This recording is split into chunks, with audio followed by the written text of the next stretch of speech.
Bye. Today, funny, no take a bye. Hello, bye bye.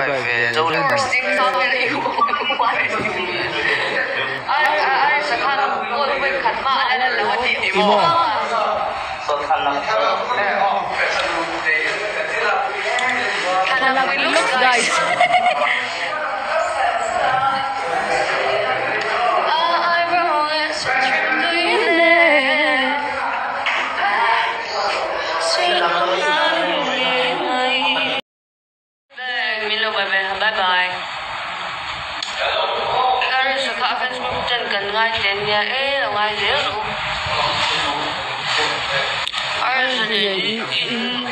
Anh đi lâu nào rồi mình đi.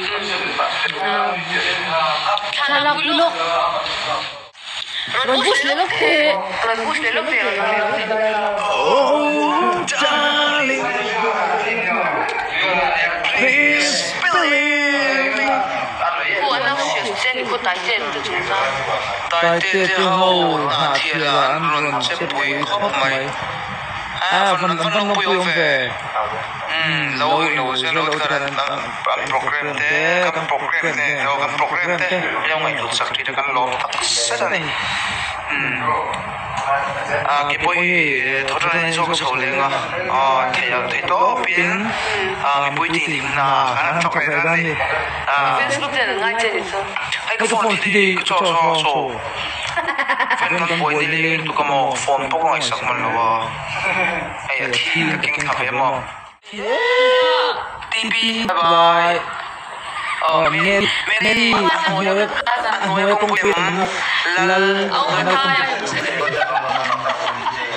David em mà cái tủ lục xe phân kakak vera juga ada bisa Anh đi lâu chỉ salah ikut tak RSP bye bye gila RSP bye bye Fuji Singapore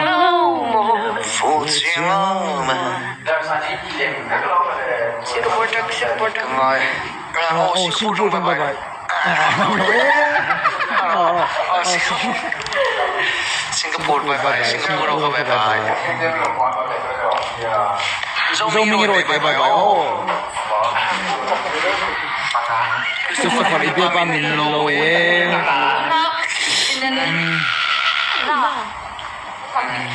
Zoom. Have mercy on me. Timothy, bye bye. Timothy, bye bye. Zading. Kani. RVT dulu pa. RVT juga.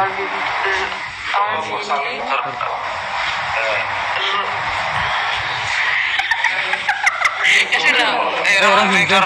Akan bengkar. Acuing, bye bye.